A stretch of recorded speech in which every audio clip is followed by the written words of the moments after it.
HNGRY podcast. You know you're not defined by what somebody says. With Coach Crawford. She's awesome. Providing you with the right content for the right appetite. Let's get it. Stay focused. Spend your energies creating what you want. Stay fearless. It's just believing in yourself. Stay hungry. You've got to be hungry. And now, Coach Crawford.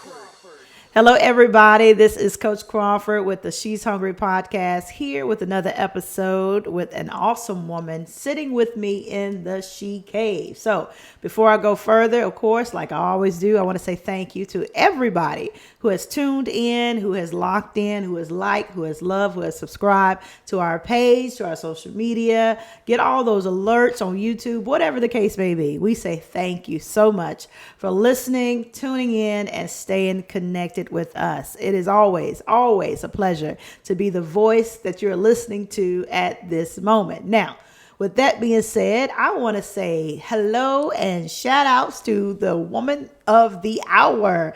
Hey, how are you doing? I'm doing great. Thank you for having me. Good. I am so excited about having you today. This is a month of October where we celebrate women who have survived, who are standing fighters, who are living to tell the story. And so it is definitely an honor to take our Facebook friendship to a totally different level. Yes. So we welcome Kezra Marshall to the She Cave. How are you today? I'm great. Good. Now, I want us to talk to you today. Again, this month we're celebrating domestic violence. And when I put it out there, of course, sometimes that question, you don't know whether women want to respond. Yes. Some do, some don't. And I was really amazed to know that you were a survivor. So before we go into the story, tell me a little bit about Kezra. Who are you? All right. I'm Kezra Marshall. I was born in Winston-Salem, North Carolina, and my parents relocated to D.C. When I was 6 months. So I was raised in D.C., Southeast area, matriculated back down here after I became pregnant with my son. I wanted to raise him in a slower pace environment. So just grateful to be in Winston-Salem, North Carolina. My dad is here. My uncle and aunts are here as well. Yeah. So, and my older sister actually matriculated from D.C. to here as well. So we're just so excited to be here. Wow. So I have been probably, what I will say about Kezra Yvette is that I am a very, very pure heart. I love people. Yeah. Love laughter. Good. Love playing around. and being silly and just enjoying life. And of course, I love God with all my heart and soul and mind. So I actually work at Hanes Brands. I am a AR analyst there. Okay. So I've been there for about 4 years. So my background really is finance. Okay. And so been in that for a while. And I also have a nonprofit organization called Hidden Jewels. Oh, wow. Hidden Jewels was something that came to mind when I got laid off from one of my jobs. And of course, when you get laid off, it seems like that God begins to just pour into vision of what he wants you to do outside of just a corporate setting. Yeah. And so Hidden Jewels was developed because a couple of things that I wanted to do was to impact women, to let them know that they are valued. And that a lot of times for us, we are mothers, we are aunties, we are the ones who are nurturers. Yeah. And so we do a lot. And a lot of times we forget about us. Yeah. We forget about the value of who we are on the inside. And so the hidden piece is to being able to help nurture them to tap in to the hidden jewel that God had created in them that what makes them vibrant, that's what makes them great. I mean, when I look at you and I even said, and I see this fierce, independent woman of God, it gives those who look at you and what you're doing hope. Yeah. And you're like, hey, maybe I can do this, as well. So it moved into that, into doing a little bit of domestic violence. And from my perspective, the domestic violence piece is more about the education. Yeah. educating not necessarily those who have been victims, but educating those who the victims encounter. Yeah. Particularly in our households of faith. Yeah. Because a lot of times when women may go, they don't feel as comfortable sharing, their stories, and we have to have a place where they can find a place of refuge, a place of restoration, where there's no judgment. Yeah. So I've done some of domestic violence conferences as well, and so have gotten in community advocates and all of that. And so that's been a couple of years, and put that on the back burner. Yeah. But so I'm glad to be here, because a lot of times when you are being interviewed and stuff, it really stirs up within you what you need to be doing. It's a powerful message. Yes. And everybody don't understand. Yes. It is so easy for someone on the outside that says, well, Lord, why are you still there? Yes. Why are you still in this? But I think that people need to hear why and what happens to a person who survives that situation, what's going on with her at that time. And it prepares, especially teenage girls. Yes. Gives them the signs in advance, like this could happen. And so with that being said, I want to talk about, how did it start? How did you find yourself? And were you in a place, first of all, with God? Like, were you in a relationship with him, and yet in a relationship with your abuser at the same time? So can you share a little bit about that? Yes. My situation is very interesting, because I think that a lot of times that what we don't really deal with, and in my situation, was that my mother was abused. As a little girl, I saw her and heard her being beat. And there were mixed signals for me, because my sister and I would be in the other room listening to him beat her. Yeah. One point to where my sister was just tired and she got a knife. Thank God nothing happened. But what happens to you psychologically as a little girl? Yeah. That you can't really process. And so I saw, this violence happening, but I also saw her reconciling. And a lot of times, even though you grow up and, you become literally what your mom was. Yeah. And not that it was intentional. Yeah. But I married the exact same type of character of man that she married. And it was not my father.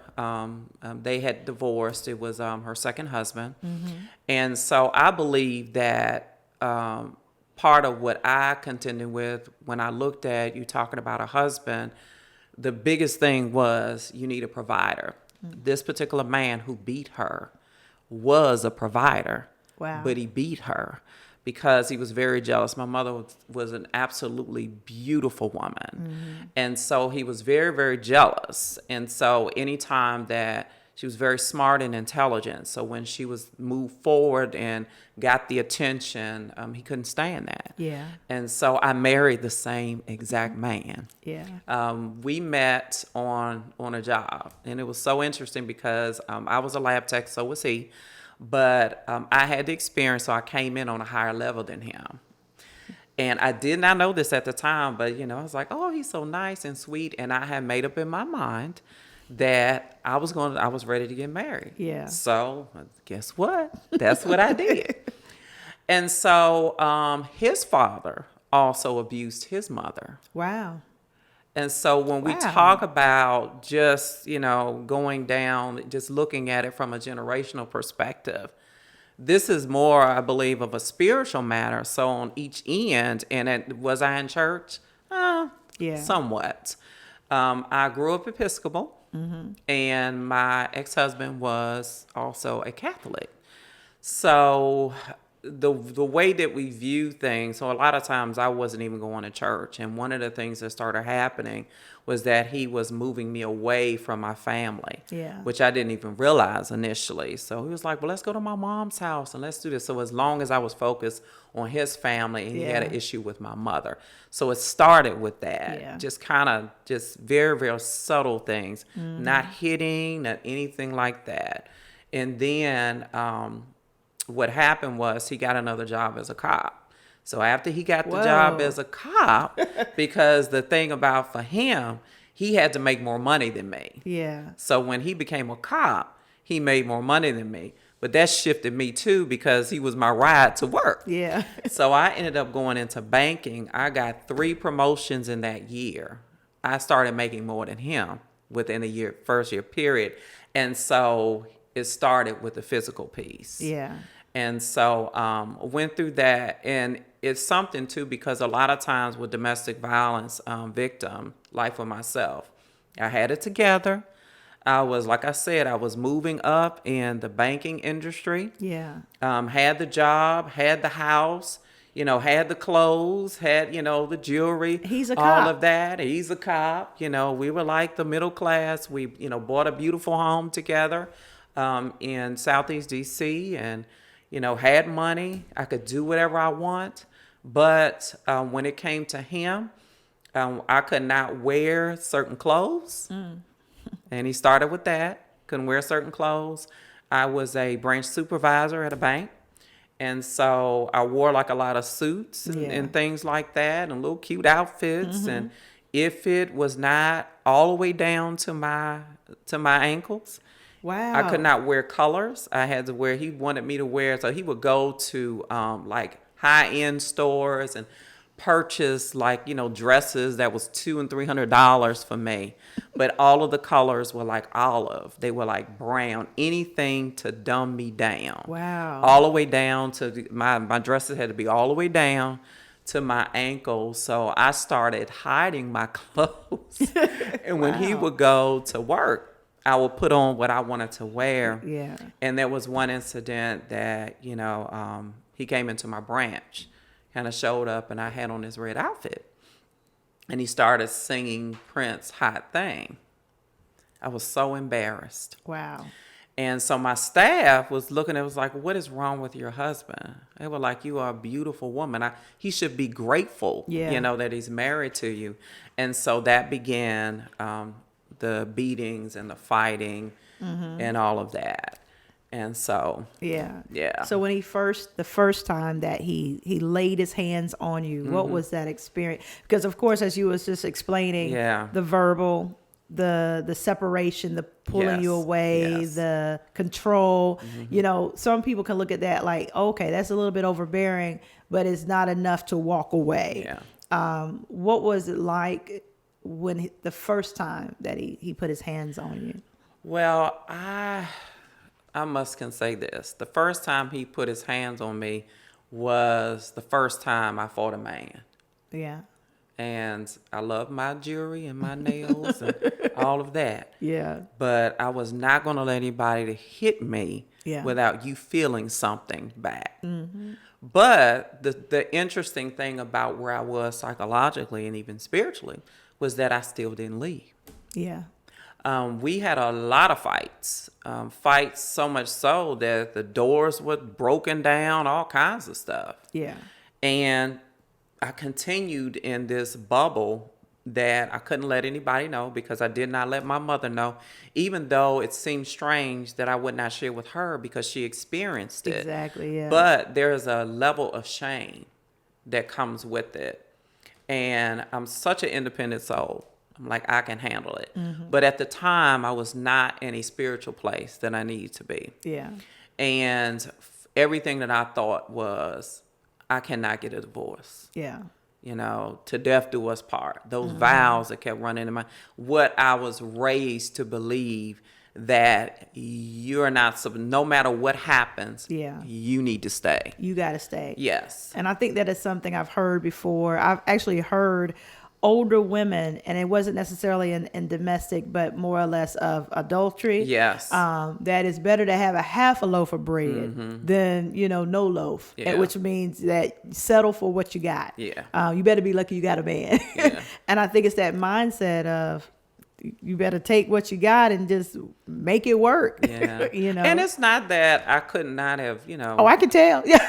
You can get a man. That wasn't even it. And I will share this as well. My mother and I had a conversation, and she kept asking me and probing me about why I didn't even want to get a divorce.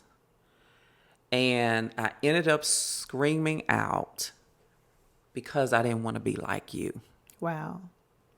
Because as a little girl watching my mother was married 3 times. And I felt like that when I married, when my time came, that I was not going to be like her. My dad was married 3 times. Well, he's 4 times now. I just married him not too long ago.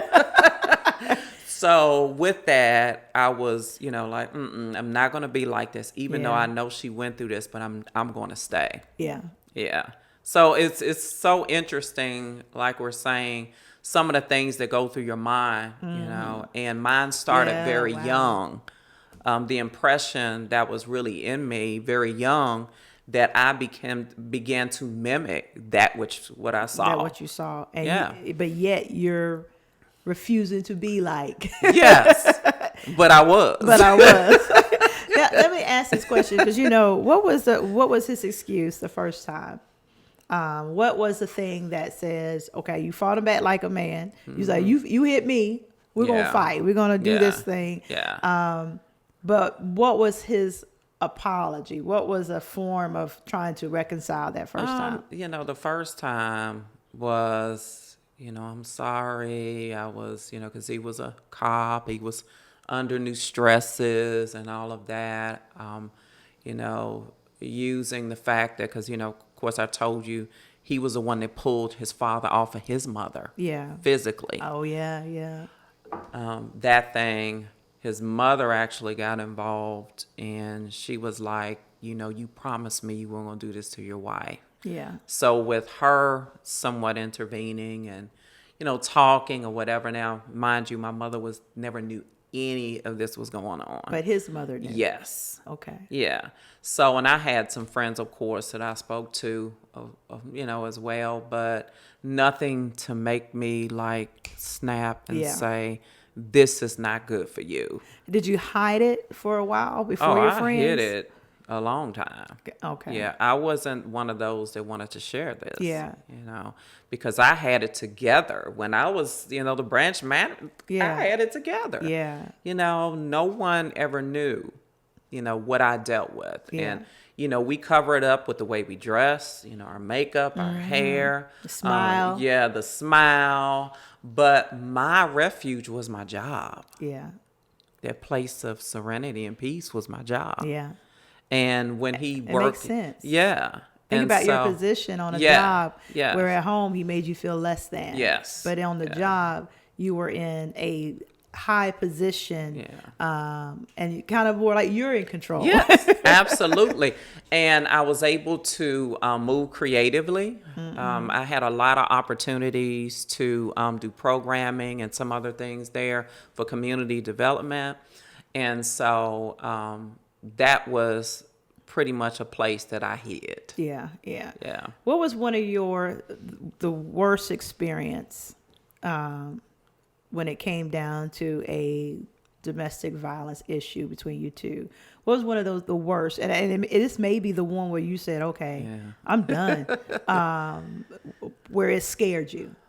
Well, it was very interesting too, because when I think about it, when you say that, it just, of course, it pops in my mind. And I still have some of those thoughts that I contend with. And it happened because I decided to rededicate my life to Christ. And my mother started picking me up to go to church. That was outside of a Catholic church. I got filled with the Holy Spirit. And my life became immersed in the Lord. Yeah. It angered him. Wow. Yes, that angered him. So I went, actually, I had gotten home one evening, leaving a service, and he just decided that this was going to be it because he was tired of me going to church. He accused me of cheating with deacons and everybody else. Wow. But mind you, he had actually been in multiple relationships outside of the marriage. And so it became that. And that night, I knew that I was dealing with something far greater and bigger than just an angry man. Yeah. He threw me up and down the steps. I tried to get out of my house. He locked me in. We had a colonial house. So we needed a key to get out. Yeah. He removed all of those, went down to my basement, tried to get out the back door. He pulled out, because back then, we didn't have the cell phones and all that. Yeah, so we had the landlines. He pulled all the lines of the phone out. And literally in our living room, he sat on me. He put me in a police hole. He sat on me for hours, and he taunted me, literally just telling me to pray to your God now and see what he's going to do. I will never forget how I felt. There was a helplessness, but a place of peace in knowing that God was going to deliver me. Yeah. I was very quiet. I didn't say anything. I mean, I was bruised up. Yeah. And hurting, and I could not move. Yeah. I kept looking at the door, though. And in my mind, I kept saying, Lord, you said that you will make a way of escape for me. And I cannot tell you to this day how it's like he moved. And I got out the door. I don't even know how that door opened. Unlocked or anything. I cannot tell you. All I know that in a moment's time, it's like the angel of the Lord came to deliver me. And I knew it was spiritual because I had on a T-shirt. I had on these, matter of fact, these, Beverly Hills. You remember the Beverly Hills? What were they called? Beverly Hills? There was some designer sweatpants I had on and some tennis shoes. I remember I had my shoes on. And when the door opened, he took the part of my sweatpants. It was trying to pull me back in. He would not go outside the front door. And he kept trying to pull me so much so I ended up getting away. Yeah. But I remember I was running down the street, and it was just pitch black out there because I lived in a very, very quiet community in Southeast DC. And I remember running, but I kept feeling that he was going to go upstairs and get his gun and shoot me. Yeah. And so that was the thing. I think that was like, and I had to go run and, call my mother Collect, and she came and got me. So she took me to the police station.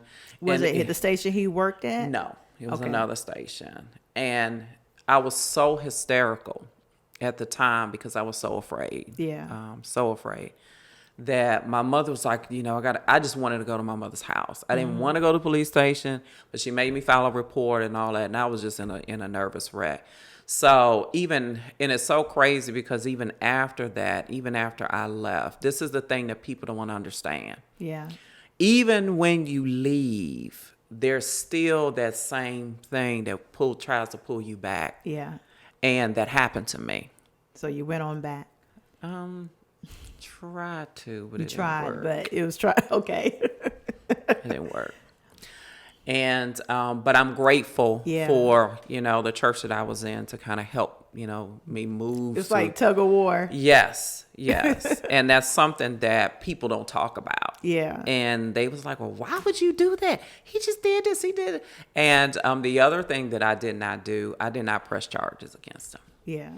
Wow. Internal Affairs came and begged me at the hospital to press charges, and I would not do it. Wow. Because I did not want him to go to jail. So it was still that hold. Yes. Because I think what people got to understand is that no matter what happens, there's still love. Yes. And love sometimes doesn't fall away in a day's time, no matter what's happening. Yeah. And I think that's the thing that keeps keep pulling the person back.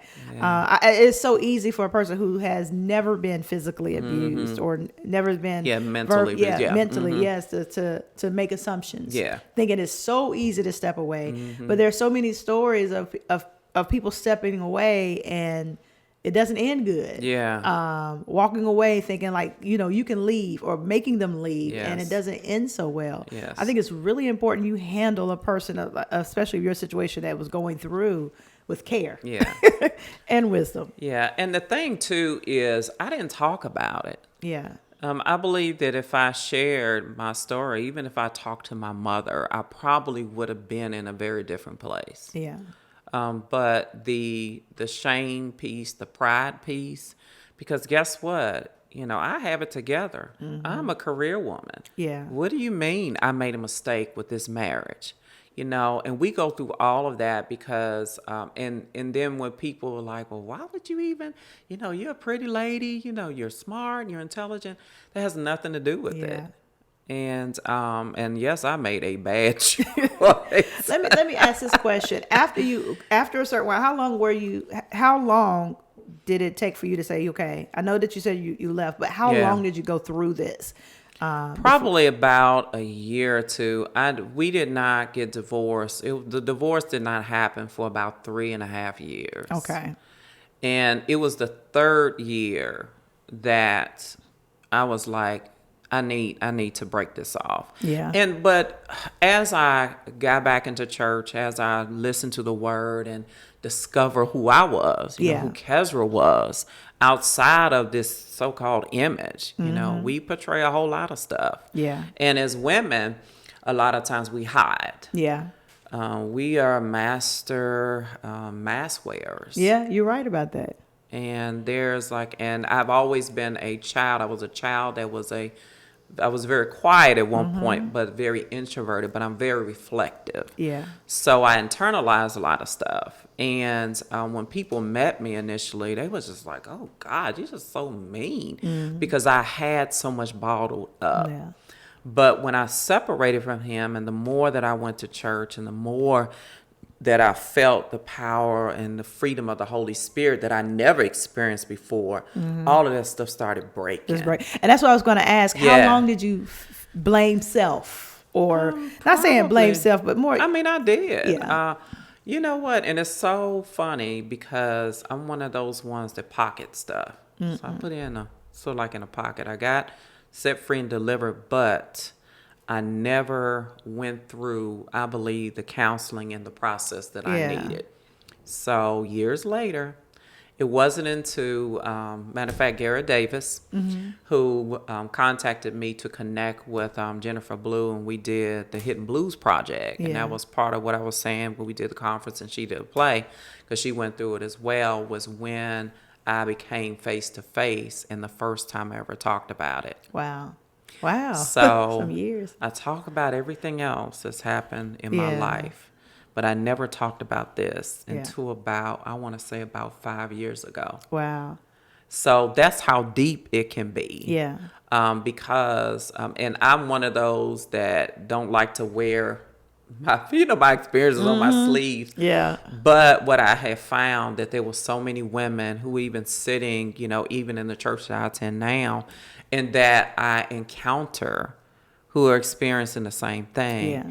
And if I don't open up my mouth and share what it took for me to get out and my wisdom based upon my experiences, my mistakes, then they too will suffer. Yeah. And then the blood's going to be on my hands. Yeah. They're looking for someone to, Yes. It is so easy being in church that we can tell people, pray, get God to give you the strength. Yeah. And when people are going through situations such as that, it's good. Yeah. But if a person that has experienced it can say, hey, let me help pull you out of this, you give them something to look up to. Yes. Okay, if she can walk away, then I know there's something in me that can give me the strength to walk away. And I think that is important that we share our stories with other women, because we're secretive. Absolutely. We're secretive. Yes. We want to portray strength and be sitting here smiling and then go home to a troubled marriage, or sitting here smiling, going home knowing that my husband don't treat me this way, my kids don't respect me, but then we're right back smiling. Yes, absolutely. And the thing that I have learned out of all of this is, as we talk about leading them out, we cannot leave them, because sometimes I think we're like, well, you need to do this and you need to know. What I have discovered, everybody's journey is different. Yeah, it is. And we have to respect their journey, respect their decisions, but be there to walk with them. Yeah. I agree. Throughout, even if they make the decision like I did, trying to go back or what have you. God shut that down. Yeah. Thanks be to God. But just look at how, it's a cycle. Yeah. But the cycle can be broken. And you broke it. Yes. But that was because I had Christ and I began to talk. Yeah. Began to talk about it. And so I actually became surrounded by a village of women who had overcome the same thing. Yeah. And so that's the key. But how do you know who your village is if you don't ever share your story? Yeah. And if you don't show any type of way of help, because I may not yell help, but if you see a drowning person and you see hands, wait a minute, they look like they're drowning. And I think that is also a person where we have to have our eyes open and not be so focused on ourselves. And be able to kind of surround ourselves or observe when you're surrounded with women like that. So with that being said, the question is, have you ever looked back and wonder what he is doing with himself?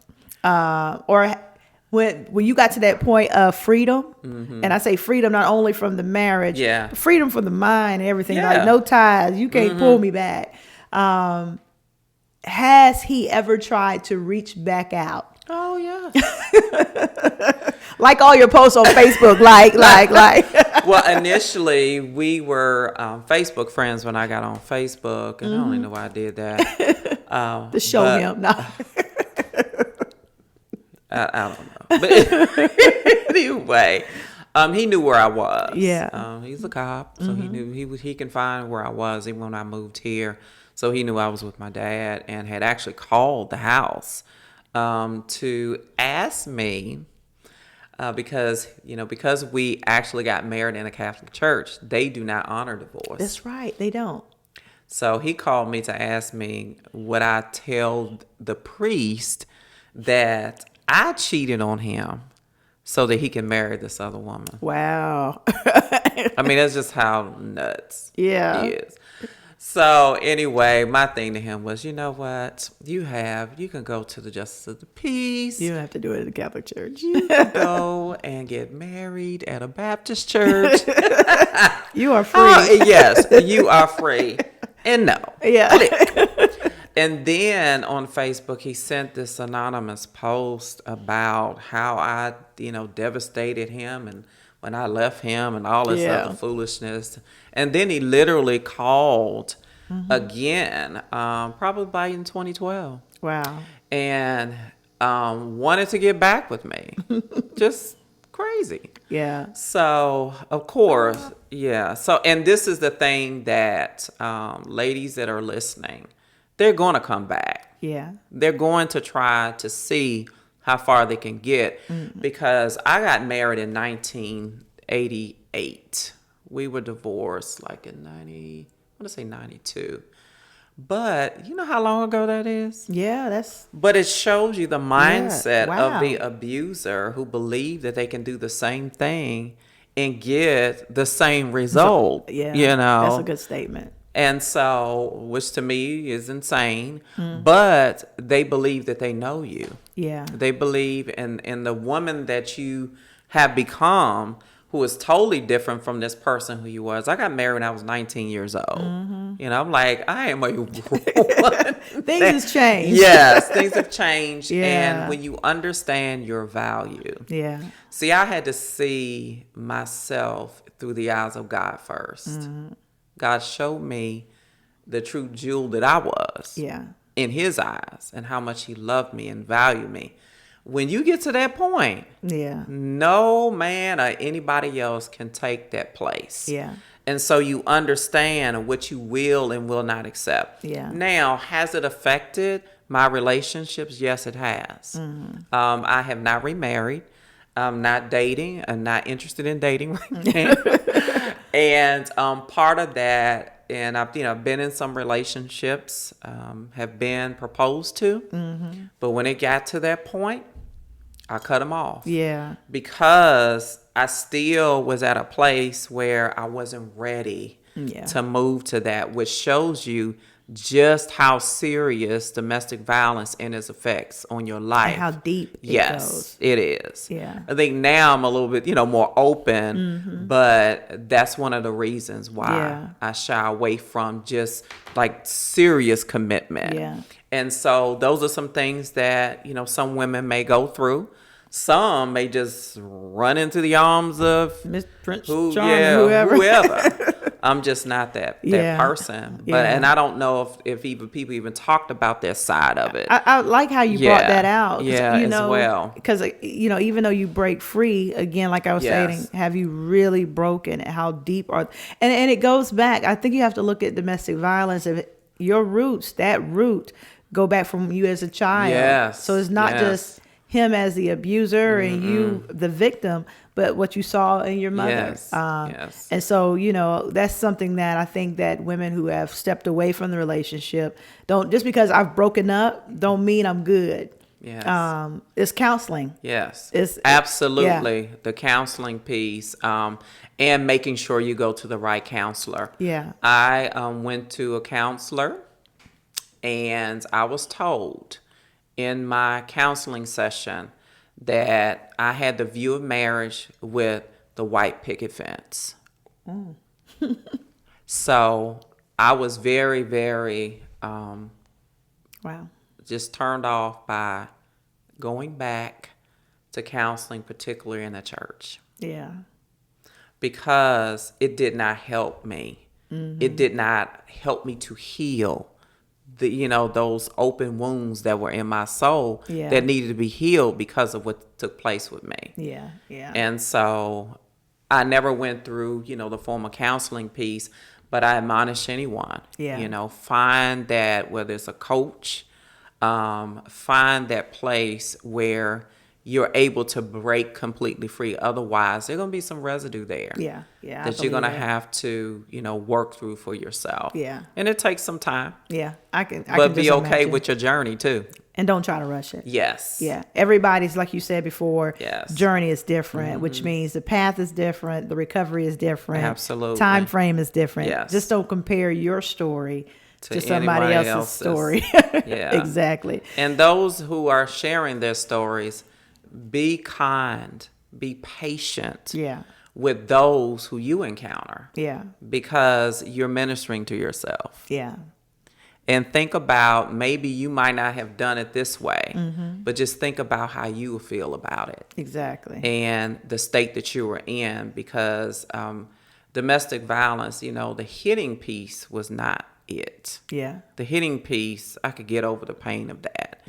It was just the psychological abuse of it. Yeah. Just the nature of it, that you literally have to dig deep to come from up under that to come up. Yeah. And that is what people don't understand. Yeah.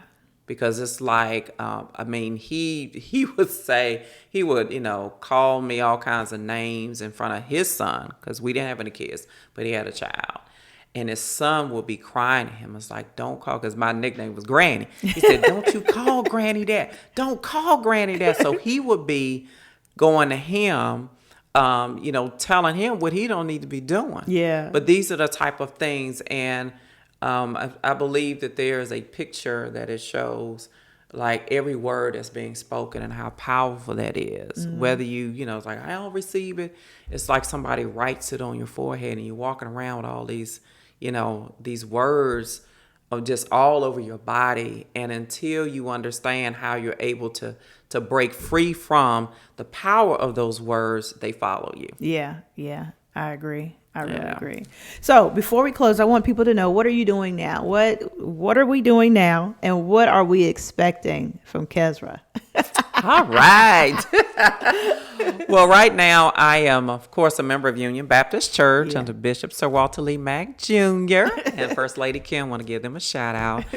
I am also the site pastor of our Saturday worship. Look. Yeah. And so God is just blessing us there.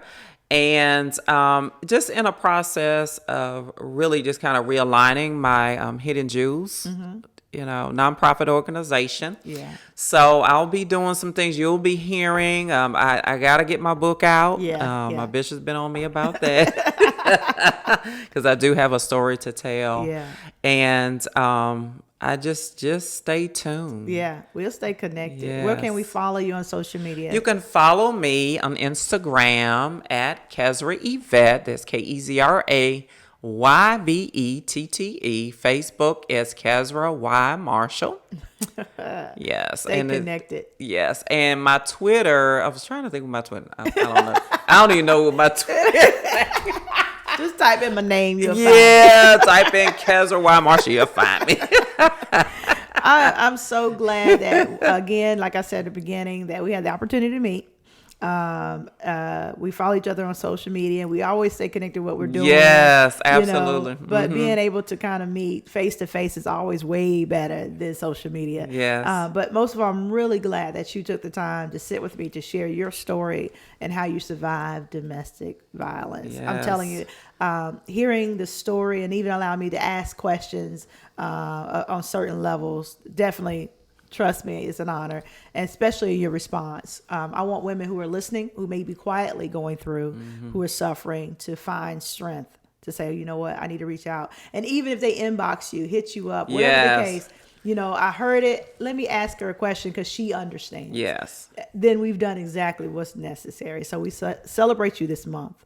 Any last words you want to just give a woman that's listening? Okay. A woman that's listening who may be struggling in a decision of whether or not you should stay or leave. Always remember this.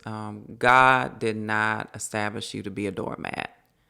He has created you fearfully and wonderfully in his image, after his likeness, that you ought to walk with liberation and freedom. And that even if you are married, the word tells us that a man is to love his wife as Christ so loved the church. And that gave a ransom for him. So if you are in a situation that you are struggling because maybe you believe like me that you can't ever walk out, one of the things that the Lord shared with me was that I did not tell you to marry this man. Deal with the truth about your decision. It is okay. You are in the midst of a lot of women who have made some bad choices, but there is one choice, and that is you. That is freedom. That is loving yourself beyond any man or any situation, and knowing that God loves you even more. Reach out to someone. You can most definitely reach out to me, and know this: when you hear these stories, understand that it's going to be a battle that you're going to have to go through. Understand that you are no longer the victim, but you are the victor. Begin to decree that over your life. And I guarantee you that you'll be able to walk the pathways to be delivered and set free. And that you will be as me, sitting here with LaShonda Crawford. On the She's Hungry podcast. Yes. And pulling up your other sisters, and know that you are not alone. That's a great word. So y'all heard it right out of her mouth. Words of inspiration, encouragement, as well as a woman who has survived it, who is a living testimony. And so we thank you so much again for just joining us here in the She Cave on the She's Hungry podcast. You all who are listening, thank you so much for tuning in. We are out of here. Take care. Bye.